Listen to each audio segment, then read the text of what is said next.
मुफ्ती Tariq Masood special.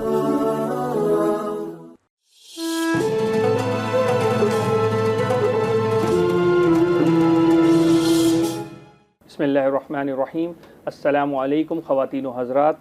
Programme Ramzan करीम मुफ्ती तारिक मसूद साहब के साथ मैं आपका मेज़बान आसिफ़ इकबाल, मुफ्ती तारिक मसूद साहब और अज़मान भाई के साथ यहाँ इस शो में मौजूद हैं। आप दोनों को मेरा अस्सलामु अलैकुम। वालेकुम अस्सलाम। आज का जो टॉपिक है नाज़रीन वो बड़ा इम्पॉर्टेंट है और उस टॉपिक से रिलेट पूरी डीलिंग, पूरे ट्रांजैक्शन और पूरा निज़ाम हम चला रहे होते हैं। इससे कैसे बचा जाए, कुरान और सुन्नत में इसकी क्या अहकामात हैं और इसको हम किस तरह से अपनी ज़िंदगी में इससे बचकर अपनी ज़िंदगी को इम्प्लीमेंटेशन या अपनी ज़िंदगी गुजार सकते हैं। और टॉपिक है हुर्मत सूद। तो आज इस टॉपिक को लेकर मुफ्ती साहब के पास चलते हैं और मुफ्ती साहब से पूछते हैं कि मुफ्ती साहब हुर्मत सूद के अंदर जो है वो सबसे पहले ये बताएं कि सूद क्या चीज़ है और इसके बाद इस सूद का वबाल और खवास्तें क्या हैं और इसके नुकसानात क्या हैं, ये थोड़ा सा ब्रीफ कर दें। बिस्मिल्लाहिर्रहमानिर्रहीम। देखिए, पहले सूद को समझना ज़रूरी है। सूद की दो अलग अलग किस्में हैं जो एक दूसरे से मर्ज नहीं होती हैं, लिहाजा उन दोनों अलग अलग किस्मों को अलग अलग तरह से डिफ़ाइन करना ज़रूरी है। एक को कहा जाता है रिबन नसा।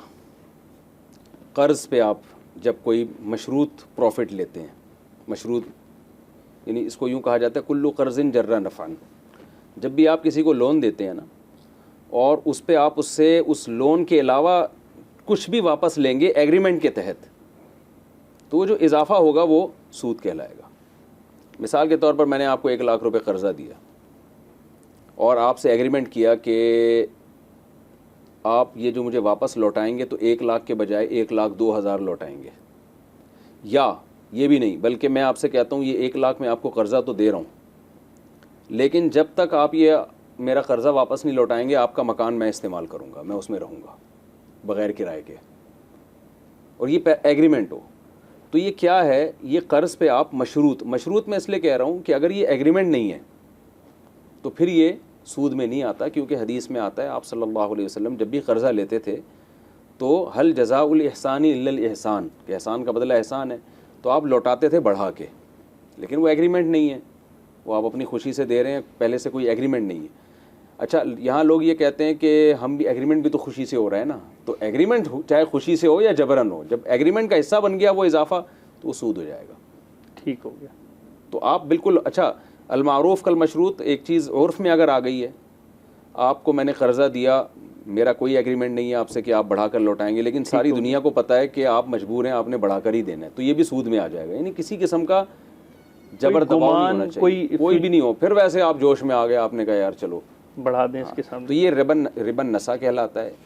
एक दूसरा सूद होता है रिबल फ़ज़ल, जिसको इस इस्तिलाह में कहा जाता है। फ़ज़ल का मतलब ये है कि दो एक जैसी चीज़ें, एक जिन्स की चीज़ें जो वज़न करके बेची जा सकती हों, और कैल कहते हैं जैसे लीटर का एक ख़ास बर्तन है, तो ऐसी दो चीज़ों का जब आपस में तबादला होगा तो फिर शरीयत में ये ज़रूरी है कि वो भी बराबर सराबर हो।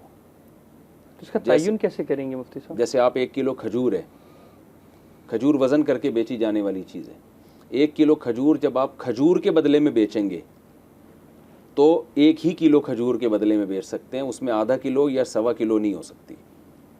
आप चने की दाल बेचते हैं, 10 किलो चने की दाल के बदले में, तो वो उधर से भी 10 किलो ही होगी। एक ही जिन्स है ना, दाल इधर भी दाल है और दाल भी मुतय्यन है, चने की दाल है, इधर आटे की 10 किलो की बोरी है, उधर भी 10 किलो आटा, उसमें कमी बेशी जायज़ नहीं है। बाज़ दफ़ा ये होता है ना, आपने 1 किलो खजूर अच्छी वाली बेची और उसके बदले में पुरानी खजूर 1.5 किलो ले लिया आपने, ये हराम हो जाएगा, नाजायज़ हो जाएगा। तो कोई क्यों बार्टर सिस्टम करेगा मुफ्ती साहब? 1 किलो खजूर के बदले 1 किलो वो इसलिए लेगा ना कि आपके पास एक अच्छी क्वालिटी की खजूर है, आप वो बेच के एक लो क्वालिटी वाली ज़्यादा क्वांटिटी में ले लेते हैं, तो ये जायज़ है? ये हराम है। ये हराम है, ठीक है। उसमें जय्यदुहा व रदीउहा सवाउन, हदीस में आता है कि अच्छी और बुरी क्वालिटी में कोई फ़र्क नहीं किया जाएगा, बराबर तकसीम बराबर। आपके पास एक और मैं मिसाल दे रहा हूँ, ये आपके पास 10 गले हुए नोट हैं, सही है ना, आप वो देते हैं और उसके बदले में 9 कड़क कड़क नोट ले लेते हैं, ठीक है ना। या आपने देखा होगा कि ये जो खुला चेंज करने के लिए बैठे होते हैं ना लोग, आप इनको 100 का नोट दें या 500 का नोट दें तो ये 1 रुपये काट के आपको वापस 499 रुपये वापस करते हैं, तो ये हराम है, नाजायज़ है कि नोट का नोट के बदले में तबादला हो रहा है बराबर, 1 रुपये भी ऊपर नीचे नहीं होना चाहिए। आटे का आटे के बदले में तबादला हो रहा है बराबर सराबर, गोल्ड का गोल्ड के बदले में तबादला हो रहा है बराबर सराबर, सिल्वर का सिल्वर के बदले में हो रहा है बराबर सराबर। तो जिन्स जब तब्दील हो जाएगी फिर कमी बेशी जायज़ है इसमें। ये एक मैंने मुख्तसर सा आवाम की ज़बान में समझाने की कोशिश की है सूद को। अच्छा, सूद के लिए कोई आयत, कोई हदीस ज़रा सा बयान फरमा बहुत दें। वाज़े आयत है कुरान की, या अय्युहल्लज़ीना आमनू इत्तक़ुल्लाह, ईमान वालो अल्लाह से डरो, वज़रू मा बक़िय मिनर रिबा, और सूदी लेन देन जो रह गए हैं उनको छोड़ दो। फ़इन लम तफ़अलू, अगर तुम ये नहीं करते, फ़अज़नू बिहर्बिन मिनल्लाहि व रसूलिही, तो अल्लाह उसके रसूल के ख़िलाफ़ ऐलान जंग है। और सूद सिर्फ इस्लाम में हराम नहीं है, इस्लाम से पहले तमाम आसमानी मज़ाहिब में सूद को हराम करार दिया गया। यहूदियों के बारे में सूरह बकरा में है, व अख़्ज़िहिमुर रिबा वक़द नुहू अन्हु, कि इनमें एक बुराई थी, ये सूद ले लिया करते थे, हालांकि अल्लाह ने इनको इससे रोका था इस अमल से। तो सबसे पहले यहूदियों पे पाबंदी लगी है सूद पे, ईसाइयों पे भी पाबंदी लगी है, इस्लाम में भी पाबंदी लगाई गई है। तो ये तमाम आसमानी किताबों में सूद का लेन देन हराम है। तो इस वक्त तो सब काम ही सूद पे अपना मुफ्ती साहब चल रहा है, हर निज़ाम ही सूद पर क्योंकि यहूदियों के हाथ में मईशत है ना। तो हम कैसे बच सकें इससे, हम कैसे बच सकते इसको हैं? बहुत मतलब अच्छा सवाल है वो कर आपका। सकें? देखिए, हम बच सकते हैं, आप सूदी एग्रीमेंट ना करें, आप सूद न लें, तो आप बच जाएंगे। बैंक में अकाउंट खुलवाना ये एक मजबूरी है। आप करंट अकाउंट खोलें, आप सेविंग अकाउंट ना खोलें, या इस्लामिक बैंक में अकाउंट खोल लें आप, उसमें बेशक सेविंग भी खोल सकते हैं आप। तो ये जो लोग एक बात करते हैं ना, तो पूरी दुनिया सूद पे चल रही है, हम कैसे बचें? भाई पूरी दुनिया तो शराब भी पी रही है, आप पी रहे हैं क्या पूरी दुनिया की वजह से? दुनिया में ज़िना फैले, आप ना करें, तो आप किसी से भी सूदी एग्रीमेंट ना करें। तो इस्लामी बैंक भी यही कर रहा है? नहीं, इस्लामी बैंक ये नहीं कर रहा, इस्लामी बैंक सूदी एग्रीमेंट नहीं करता। इस्लामी बैंक भी प्रॉफिट देता है आपको या लोन लेते देखिए, हैं? तो इस्लामिक उसपे बैंक आपको profit बिजनेस की देता है? बेस पे प्रॉफिट देता है आपको। इस्लामिक बैंक जो है ना, जब भी आप अकाउंट खुलवाएंगे, आपको जो डॉक्यूमेंट्स दिए जाएंगे, उस डॉक्यूमेंट में आपका शिरकत और मुजारबत का एग्रीमेंट होता है कि बैंक इस पैसे से बिजनेस करेगा, उस बिजनेस में आपको प्रॉफिट में शेयर करेगा। अच्छा, रिलेटेड इस्लामी बैंकिंग मुफ्ती साहब, what is the difference between the takaful insurance और द कन्वेंशनल इंश्योरेंस? देखिए, इंश्योरेंस और तकाफुल तो टॉपिक ही अलग है ना। इंश्योरेंस में तो क़िमार पाया जाता है, जुआ जिसे कहते हैं आप, सट्टा एक किस्म का पाया जाता है। इंश्योरेंस की हकीकत क्या है? ये जनाब आसिफ साहब एक कंपनी है, ये कंपनी मेरे पास आती है और कहती है कि भाई आप हर महीने हमें इतने पैसे दे दिया करें। फॉर एग्जांपल, मैं आसान ज़बान में समझूँ, 500 रुपये हमें दे दिया करें जी। किस खुशी में जी? मुफ्ती साहब, खुदा न ख्वास्ता आपका एक्सीडेंट हो गया, आपकी टांग वांग टूट गई, तो इलाज हम आपका कराएंगे, हम आपको इतने लाख रुपए देंगे। अब हो ये रहा है कि मैं अपनी रकम दाव पे लगा रहा हूँ, मैं 500 रुपीज़ इनको दे रहा हूँ, ये मैं रिस्क ले रहा हूँ। अगर हादसा हो जाता है तो ये रकम इजाफे के साथ मुझे वापस मिल जाएगी, और नहीं होता तो ये या तो डूब जाएगी, या ये कारोबार में लगा के सूद के तौर पे मुझे देना शुरू कर देंगे। सॉरी, कारोबार में नहीं, लोन के तौर पर ये रकम वापस तो रिटर्न होता नहीं है ना फिर उसमें? बाज़ दफ़ा रिटर्न होता भी है, तो उस पर लोग कहते हैं जुआ तो नहीं, असल रकम तो डूब नहीं रही। तो वो जुआ नहीं, लेकिन गरर तो है ना। गरर का मतलब एक ऐसा आप मामला कर रहे हैं, अवसर पाया जाता है। अच्छा, इसमें लोग कहते हैं कि इसमें ख़राबी क्या है? देखें, जो अरब जो जुआ खेला करते थे ना, उसमें कोई ख़राबी नहीं थी। जुआ जीतने वाला सारी रकम गरीबों को खिलाता था वो। तो इस्लाम ने कहा है कि पैसा कमाना जो है ना, किसी ऐसे दाव पे लगाना किसी हादसे के साथ, ये तरीका ही गलत है। ठीक हो गया। अब आप देखें ना, जब दुनिया में बड़े बड़े हादसा होते हैं तो इंश्योरेंस कंपनियों का दिवालिया हो जाता है।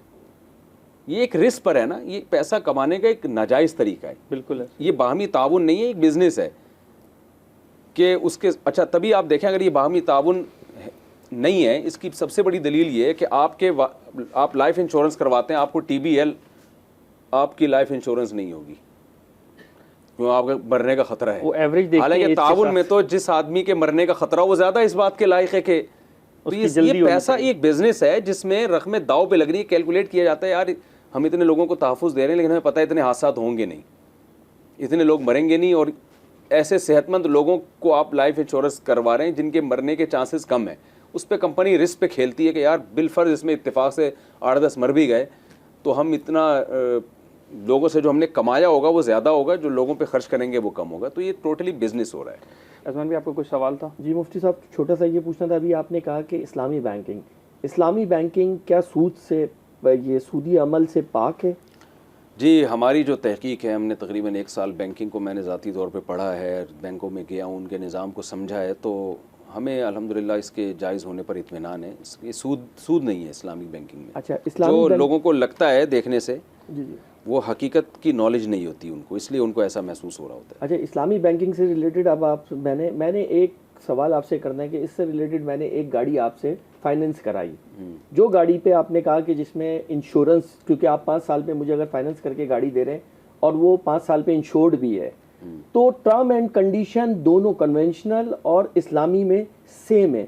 वही टोटल लॉस गाड़ी होनी है, वही उस पर डेप्रिसिएशन पे होना है और वही उसके ऊपर उतना ही तकाफुल और इंश्योरेंस का रेट जा रहा है। तो what is the difference between this के, मतलब ये आया जायज़ है या नहीं? देखें, लोग ना ये देख के कि एक सूदखोर जितना बैंकिंग और तकाफुल को थोड़ा सा मर्ज है, तो मर्ज कर रहे हैं। पहली बात तो ये बैंकिंग इस्लामी बैंकिंग से रिलेटेड है, क्योंकि मैं इस्लामी बैंकिंग से गाड़ी फाइनेंस करा रहा हूँ। देखें, इस्लामिक बैंक तकाफुल करवाता है, आपकी जो गाड़ी आपको देगा ना इजारे पे, रेंट पे जो गाड़ी देगा उसका तकाफुल करवाता है वो। एक तो पहली बात, इंश्योरेंस नहीं करवाता, तकाफुल करवाता है।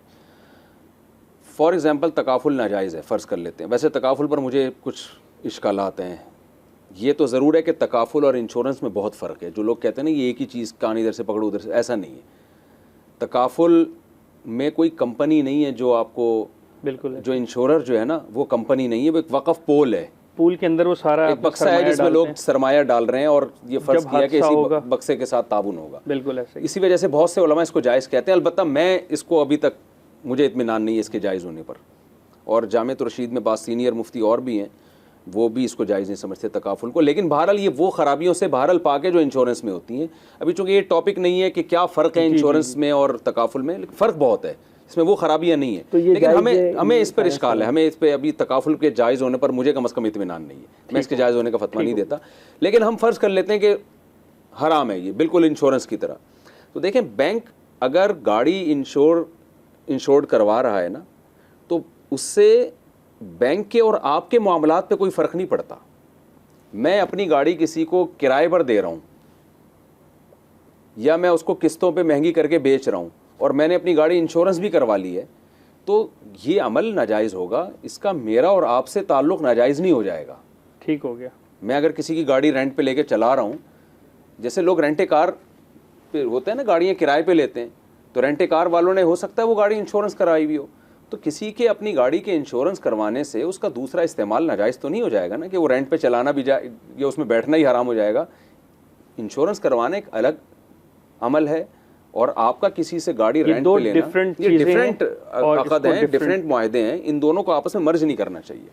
अच्छा मुशर्रफ, यहाँ पे एक सवाल ये है कि सूद के माशी नुकसानात क्या क्या हो सकते हैं और क्या हो रहे हैं? सूद के माशी नुकसान, सबसे बड़ा नुकसान ये है कि आप कि जो पैसों की, जो दौलत की तकसीम है वो नेचुरल नहीं रहती।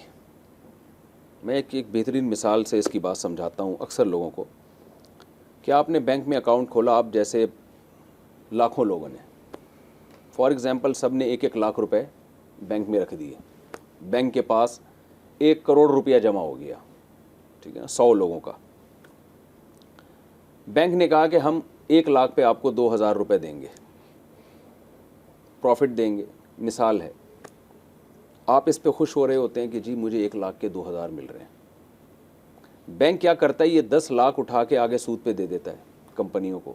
एक कंपनी ने डबल रोटी बनानी है, उसकी फैक्ट्री लगाई उसने, कंपनी को पता है कि जो हमने 10 लाख में लोन लिया है, जो हमारी लागत डबल रोटी बनने में आएगी, उसमें हमें 1 लाख पे 4 रुपये बैंक को देने और 2000 बैंक उसमें से पब्लिक को देगा। तो ब्रेड की जो कीमत है ना, उस लागत में उस 1 लाख पे जो 4000 हैं वो भी ऐड करेगा, बढ़ जाएगी, वो उसकी कीमत बढ़ेगी खुद ब खुद। समझ रहे हैं? बिल्कुल, वो लागत में शुमार होगा, प्रॉफिट तो उसके बाद है ना, की जेब से ही निकल रहा है वो तो। अब होगा क्या कि आप इस पे खुशियां मना रहे हैं कि जी मैं बैंक में 1 लाख रुपए रखता हूं और मुझे 2000 प्रॉफिट मिलता है। ये नहीं पता कि आपकी जो ब्रेड है, जो आप खरीद रहे हो, उसकी कीमत में कितना इजाफा कर दिया है। वो पैसे आपके उधर जा रहे हैं, ठीक है ना, उधर आपको नुकसान हो रहा है।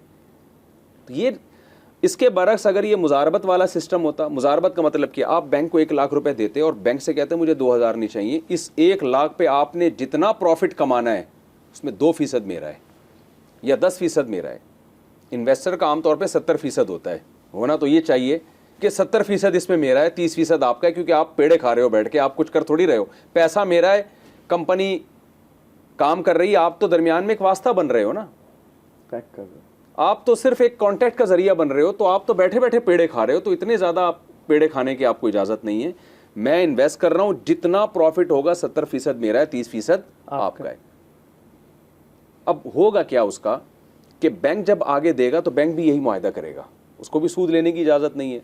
वो डबल रोटी वाली कंपनी से कहेगा कि भाई आपको जितना प्रॉफिट होगा ना उसमें 70% मेरा है, ठीक है, 30% आपका है, या कुछ भी जो भी तय कर ले वो तय अपने किया जा रेशो को। सकता है परसेंटेज के हिसाब से। अब अगर डबल रोटी वाला उसकी कीमत 10 गुना बढ़ा दे, कोई फर्क नहीं पड़ता, क्योंकि उसने प्रॉफिट ही 30% जितना उसको देना। बढ़ाएगा ना बैंक का प्रॉफिट उसी हिसाब से बढ़ेगा। बैंक का प्रॉफिट जितना बढ़ेगा पब्लिक का प्रॉफिट बढ़ता चला जाएगा। तो ब्रेड की कीमत ऊपर जाने से लोगों की कुव्वत खरीद भी उसी हिसाब से ऊपर चली जाएगी। ठीक हो ये एक ऐसा निज़ाम है ना कि अगर जिन गोरों ने ये इस्लाम का निज़ाम पढ़ा है ना, उन्होंने गवाही दी है कि यार ये 1400 साल पहले मोहम्मद सल्लल्लाहु अलैहि वसल्लम ने मईशत के जो उसूल पेश किए हैं, आप कसम उठा के कह सकते हैं कि आज दुनिया के पास उसका अल्टरनेट नहीं है। तो इस्लाम की हक़ानियत की बहुत बड़ी दलील है। बेशक। मुफ्ती साहब ये बताएं कि जो बैंकिंग सूद है, इसमें मनकूला, गैर मनकूला और इससे मिली हुई जितनी चीज़ें होती हैं, इस पर ये कैसे इम्प्लीमेंट होगा, कैपेबल होगा, और इससे कैसे बचा जा सकता है एक आम फैमिली को, एक आम इंसान को? देखें, बैंकों में अकाउंट आप ना खोलें, सूदी बैंक में, ऐसे बचा जा सकता है। मजबूरी में अकाउंट खोलना है तो करंट अकाउंट खोलें, इस तरह भी बचा जा सकता है। अच्छा, यहाँ मैं एक बात की वजाहत कर दूँ। बाज़ लोग कहते हैं तो जितनी कंपनियाँ बैंकों से कर्ज़ा लेके बिज़नेस कर रही हैं, तो वो जो प्रोडक्ट बना रही हैं उसमें भी सूद के असरात आ रहे हैं, तो हम तो सब सूद में मुलव्विस हो रहे हैं। एक बात खूब समझ लें, सूद पे कर्ज़ा लेना अलग बात है और कर्ज़े पे सूद लेना अलग बात है। लानत तो चारों पर है। नबी सल्लल्लाहु अलैहि वसल्लम ने फरमाया, जो सूद पे कर्ज़ा ले उस पर भी लानत, सूद दे उस पर भी लानत, सूदी मामले को लिखे उस पर भी लानत, सूदी मामले पे गवाह बने उस पर भी लानत। लेकिन ये खूब समझ लें कि हराम रकम वो रकम नहीं होती जो आपने सूद पे ली है, बैंक से लोन लिया है, वो तो हलाल है, लोगों की बचतें हैं, बैंक वही उठा के आपको पकड़ा देता है। हराम वो रकम होगी जो आप बैंक को देंगे, तो बैंक का प्रॉफिट हराम होगा। आप जो बैंक से लोन लेके फैक्ट्रियां लगा रहे हैं, उन फैक्ट्रियों की प्रोडक्ट हराम नहीं हो जाती, ना हम ये कहेंगे कि इसमें सूद शामिल है, क्योंकि सूद तो वो रकम है ना जो आपने बैंक को दी है। बैंक उस रकम से जो बिजनेस करेगा वो या अपनी जेबों में लेके जाएंगे, वो हराम रकम हराम हो जाएगी। ठीक है। हाँ, आपको गुनाह मिलेगा कि आपने सूद पे कर्जा क्यों लिया। मैं फॉर एग्जाम्पल, अल्लाह ना करे, मैं आपको 1 लाख रुपए देता हूँ सूद पे कि मुझे हर महीने 2000 रुपये चाहिए। ये 1 लाख तो हलाल की कमाई थी ना, लोगों से मैंने लिए थे, लोगों ने मुझ पर एतमाद करके दिए, मैंने आपको पकड़ा दिया, आप इससे फैक्ट्री लगाएं, कुछ भी बनाएं, वो हलाल है। आपको गुनाह ये मिलेगा कि सूदी एग्रीमेंट क्यों किया आपने, हर हाल में 2000 रुपये। हाँ, अब जब 2000 मैं आपसे लूँगा, ये हराम रकम आई है सूद की, इससे मैं कोई फैक्ट्री लगाऊंगा या कोई काम करूँगा, वो हराम होगा, उसमें सूद शामिल होगा। तो ये जो लोग कहते हैं ना हर फैक्ट्री में सूद शामिल हो रहा है, ये गलत इस्तिलाह है। सूद तो वो एक मामूली सी रकम होती है जो बैंक ले रहा है। अच्छा मतलब लाहे अमल क्या बनाया जाए इससे बचने के लिए कि चीज़ें ऐसी हो जाएं जिससे हम सूद से बच भी जाएं और हमारी चीज़ें बेहतर से बेहतर होती चली जाएं?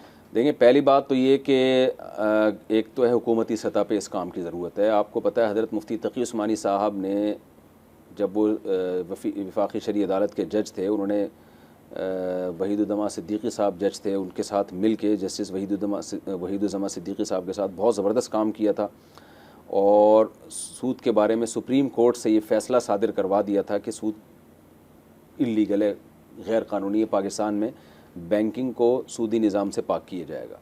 इस पे तंजीम इस्लाम वालों की भी मेहनत थी, जमात इस्लामी वालों की भी मेहनत थी, उलमा की भी मेहनत थी, सब ने मुत्तहिद होकर इसकी कोशिश की और अल्हम्दुलिल्लाह नवाज़ शरीफ के दौर में ये सुप्रीम कोर्ट से लॉ पास हो गया था और तमाम बैंकों को इस्लामी दायरेकार में इस्लाम में उस पे विंडो उनकी खोलने की जो नहीं, विंडो सिर्फ खोलने की नहीं, ये इल्लीगल हो गया था कि कोई बैंक सूदी मामला नहीं कर सकता।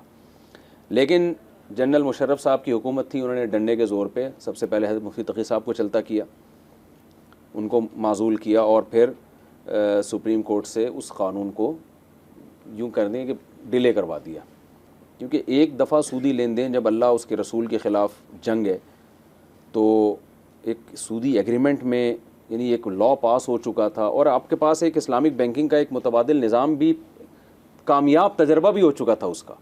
गोरे इस तरफ आ रहे हैं, आप हैरान होंगे। जब बैंकों का दिवालिया हुआ ना, सिर्फ इस्लामिक बैंक बचे हुए थे, तो ये भी नहीं हम कह सकते थे भाई एक ऐसी चीज़ हम हैं जो इसका हमें तजर्बा ही नहीं है। जी साहब, एक सवाल आपसे करना है। ये छोटा सा तकाफुल से रिलेटेड, इंश्योरेंस और तकाफुल, आप बोलेंगे ये तकाफुल की बहुत ज़्यादा सवाल कर रहे हैं, तो इसके बारे में थोड़ा सा है कि जैसे मैं अपनी गाड़ी टोयोटा शोरूम पे बनाने गया और मेरी गाड़ी तकाफुल है, अकॉर्डिंगली बैंकिंग इस्लामी से मैंने गाड़ी अपनी इजारा कराई हुई। मेरी गाड़ी एक्सीडेंट होती है और मैं वहाँ जाके बनवाता हूँ और वो गाड़ी बनवा के मुझे वापसी मिल जाती है और वो प्रोसीजर ख़त्म हो जाता है। अब जो टोयोटा कंपनी वाले हैं या जो भी इस गाड़ियों को रिपेयरर हैं, जो भी काम कर रहे हैं, ये उनसे एफिलिएट हैं, वो तकाफुल से या इंश्योरेंस से, जो भी, क्या ये काम उनका जायज़ है या सही है या नहीं? देखें, उनके लिए तकाफुल तो इख्तलाफी मसला है, वो मैंने बताया आपको, हमें इत्मीनान नहीं है, लेकिन बहुत से उलमा उसको जायज़ कहते हैं। इंश्योरेंस बिल इत्तिफाक हराम है, नाजायज़ है। तो बैंक के लिए गाड़ी इंश्योरेंस करवाना वो तो ठीक नहीं है। ज़ाहिर है बैंक ने जो किस्तें जमा कराई हैं उतनी किस्तों के बक़दर तो वो इंश्योरेंस कंपनी से रिकवरी कर सकता है। जैसे आपने हर महीने कुछ किस्तें जमा कराई तो वो तो आपका हक़ है, आप ले सकते हैं, प्रॉफिट जायज़ नहीं है ना आपके लिए। या आपने जो मज़ीद जमा करवानी है वो भी आप ले सकते हैं एडवांस में कि भाई ये मैं गाड़ी ठीक करवा लेता हूँ, इतनी किस्तें तो मैं दे चुका हूँ और इतनी मज़ीद मैंने देनी है, उसको एडजस्ट, यानी प्रॉफिट हलाल नहीं होगा आपके लिए उसमें। तो ये तो जो बैंक कर रहा है उसके लिए तो ठीक नहीं है। लेकिन आपको, चूँकि बैंक ने गाड़ी इजारे पर दी हुई है, गाड़ी के एक्सीडेंट होता है तो आप जाके इंश्योरेंस कंपनी से ठीक करवाते हैं, तो आप इसमें गुनहगार नहीं होंगे, क्योंकि आप किसी भी दर्जे में इस एग्रीमेंट का हिस्सा नहीं बन रहे। मेरी गाड़ी ठुक जाती है, मैं उसे कहता हूँ जा यार फला जाके ठीक करा ले, तो वो बनवा के आ जाएगा। वो बनाने वाला भी गुनहगार नहीं है। नहीं, बनाने वाला भी गुनहगार नहीं होगा। ठीक है, यहाँ पे ये बात तो क्लियर हो ये गई। किसी भी दर्जे में ये बहुत दूर का, देखिए मासियत का जो करीबी सबब होता है ना वो तो हराम है। सबब बईद हराम नहीं होता। सबब बईद का मतलब, मैं एक आसान ज़बान में, एक आदमी को आपने रोटी खिलाई, खाना खिलाया, आपको पता है ये चोर है, तो अब ये नहीं कि उसको खाना खिलाना हराम हो जाएगा। हालांकि खाना खाएगा तो ताकत आएगी तो चोरी करेगा ना वो लेकिन ये चोरी करना उसका अपना एक ज़ाती अमल है जिसका आपसे कोई ताल्लुक़ नहीं है बराह रास्त। आप तो एक भूखा समझ के खाना खिला रहे हो। तो बैंक या इंश्योरेंस कंपनी का जो आपस में एग्रीमेंट होता है, आप किसी भी दर्जे में ना उस एग्रीमेंट में आपने ताउन किया ना उसकी मदद की, आपकी गाड़ी ख़राब होती है, बैंक के ज़िम्मे वो ठीक करा के दे आपको, क्योंकि गाड़ी का ओनर वो है, मालिक वो है। ठीक हो गया। और वो किसी से भी बनवाए, किसी भी बनवाए, वो बनाने वाला या जो वो ज़ाहिर है आप एक्सीडेंटल गाड़ी लेके तो नहीं रोड पे घूमोगे ना, तो आप कहोगे भाई तुम्हारी गाड़ी है, मेरी गलती भी नहीं है इसमें, तुम ठीक करके दो इसको। उसका जायज़ हलाल काम है वो उसके लिए, आपके लिए जायज़ है और रिपेयर करने वाले के लिए भी जायज़ है। आपके लिए जायज़, आपके लिए, उस बैंक के लिए ठीक नहीं है कि उसने इंश्योरेंस कंपनी से ये नाजायज़ एग्रीमेंट क्यों किया। और ठीक किस हद तक नहीं है, एग्रीमेंट तो बिल्कुल ही नाजायज़ था, और ठीक भी इस हद तक नहीं है कि प्रॉफिट हलाल नहीं है बैंक के लिए। बैंक को जैसे जो लोग लाइफ इंश्योरेंस करवाते हैं ना, जो पैसा मिलता है तो हम कहते हैं जितनी किस्तें जमा कराई हैं उतने पैसे हलाल हैं, इजाफी आप सदका कर दें। मुसब, यहाँ पर एक कॉल है, कौन और कहाँ से बात कर रहे हैं? अस्सलाम वालेकुम। वालेकुम अस्सलाम जनाब, मैं जिशान बात कर रहा हूँ हैदराबाद से। जी जिशान भाई, क्या सवाल है, क्या पूछना चाहेंगे? एक तो आपके शो की मुझे बहुत तारीफ करनी थी कि ये मुफ्ती साहब का जो अंदाज़े दिया है माशाल्लाह, मज़ा के साथ इस्लाही बातें, ये सिर्फ मुफ्ती तारिक मसूद साहब का ही खासा है माशाल्लाह। हम लोग बहुत महसूस भी होते हैं और बहुत दिल से भी सुनते हैं इनकी बातें। जज़ाकल्लाह जज़ाकल्लाह। सवाल करिएगा, क्या सवाल है? अस्सलाम वालेकुम मुफ्ती साहब। वालेकुम अस्सलाम जी। अच्छा मुफ्ती साहब, मेरा सवाल ये था कि नॉर्मली आजकल जो है वो क्रेडिट कार्ड लोग बहुत यूज करते हैं जी। तो क्रेडिट कार्ड के ऊपर अब जब हम विद इन डेज अमाउंट पे कर देते हैं तो उसके ऊपर कोई इंटरेस्ट लगता नहीं है। हम लोगों की तो कोशिश होती है कि कर दे, लेकिन बाज़ दफ़ा ऊपर मसरूफियत की वजह से दिन हो जाता है, तो क्या वो क्योंकि वो इंटरेस्ट लगता है बेसिकली, तो वो सूद कि लोगों को कार्ड यूज करने चाहिए कि नहीं? देखिए, क्रेडिट कार्ड पे सूद जो लगता है वो तो खालिस सूद है, वो हराम है, नाजायज़ है। सूद का लेना भी हराम, देना भी हराम। इसी वजह से क्रेडिट कार्ड का इस्तेमाल बिला ज़रूरत जायज़ नहीं है। अगरचे आपने ये नीयत हो कि मैं टाइम से पहले पैसे अदा कर दूंगा ताकि सूद ना लगे, लेकिन एग्रीमेंट तो सूदी हो गया ना आपका, बैंक से एग्रीमेंट तो कर लिया ना, तो इसलिए बिला ज़रूरत ये एग्रीमेंट जायज़ नहीं है। बिला ज़रूरत का मतलब बाज़ जगहों पर आपको ज़रूरत होती है, आप इतनी रकम लेके घूम नहीं सकते, डकैती का ख़तरा होता है, बाज़ जगह परचेजिंग के लिए क्रेडिट कार्ड ही इस्तेमाल होता है, वो कैश अमाउंट की इजाज़त नहीं होती। तो ऐसी जहाँ शदीद मजबूरी होगी तो वहाँ तो आप क्रेडिट कार्ड इस्तेमाल कर सकते हैं और उसमें फिर सूद लगने से पहले आप पर लाजिम होगा कि आप पेमेंट कर दें। लेकिन जहाँ ऐसी ज़रूरत ही नहीं है तो वहाँ पर क्रेडिट कार्ड का इस्तेमाल ही जायज़ नहीं होगा, वहाँ आप डेबिट कार्ड यूज़ कीजिए। ठीक है नाजरीन, हम बढ़ते हैं अपने अगले सेगमेंट की तरफ और वो सेगमेंट है मुफ्ती साहब का पैगाम। तो मुफ्ती साहब आज क्या पैगाम देंगे हुर्मत सूद के हवाले से, तो साहब ज़रा से डिटेल। जी देखें, सूद अल्लाह के और उसके रसूल सल्लल्लाहु अलैहि वसल्लम के ख़िलाफ़ ऐलान जंग है। और मैंने जैसे अर्ज़ किया कि सूद की वजह से 4 किस्म के लोगों पर लानत होती है, लेने वाला, देने वाला, गवाह बनने वाला और लिखने वाला। तो जो सूदी बैंकों में जॉब करने वाले लोग हैं, अगर किसी भी तरह से सूद की लिखत पढ़त में वो मुलव्विस हैं तो उन्हें वो जॉब छोड़ देनी चाहिए। अपने बच्चों को हलाल खिलाएं। तो वजह क्या है कि नाजायज़ काम की अर्निंग आमदन उनको मिल रही है, यानी काम नाजायज़ है। बाज़ दफ़ा एक आमदनी हराम होती है ना कि कोई शराब बेच के आपको पैसे दे रहा है, आप उसके बच्चों को ट्यूशन पढ़ा रहे हैं, वो शराब बेच के पैसे दे रहा है, तो वो तो पैसा ही हराम है। बाज़ दफ़ा पैसा हलाल होता है लेकिन जिस काम के बदले में मिल रहा होता है वो काम नाजायज़ होता है। जैसे कोई आपसे कहे कि फ़लाँ को बंदे को मार के आ जाओ, मैं आपको अपनी हलाल कमाई से इतना पैसा दूंगा, तो वो हलाल कमाई का पैसा आपके लिए हराम इसलिए हो गया कि आपको नाजायज़ काम के बदले में मिल रहा है। तो जो सूदी बैंकों में जॉब कर रहे हैं, वो जॉब का भी ऐसी जॉब जिसका किसी न किसी दर्जे में सूद में आप मुलव्विस हैं, तो ये जॉब से जो मिलने वाली अर्निंग है ये हराम नहीं है। इससे खुद बचना चाहिए, अपनी बच्चों को बचाना चाहिए। हाँ, बैंक में किसी ऐसे शोबे में जिसमें आपकी सूद में इन्वॉल्वमेंट ही नहीं है बिल्कुल, जैसे स्टेट बैंक में बाज़ लोग होते हैं नए नोट पुराने नोट लेके उसका तबादला कर रहे होते हैं, वो इस हद तक उनकी जॉब होती है, या बिल जमा कराने के लिए बैठे हुए हैं। यह एक चौकीदार है जो सिर्फ लोगों की हिफाजत के लिए बैठा हुआ है, वहाँ पे कोई डकैती ना हो।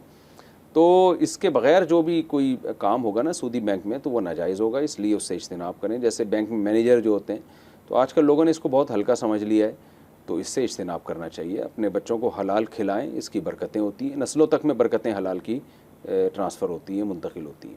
नाज़रीन, आज का प्रोग्राम यही अख्ताम करते हैं। सूद के हवाले से बहुत डिटेल डिस्कशन मुफ्ती साहब ने हमारे साथ की, और समझने के लिए इस्लामिक बैंकिंग, तकाफुल, इंश्योरेंस और कन्वेंशनल बैंकिंग के हवाले से जो चीज़ों को पेश किया, रूटीन में आने वाले जो प्रॉब्लम्स हैं उसको हल करने की तजवीज़ दी।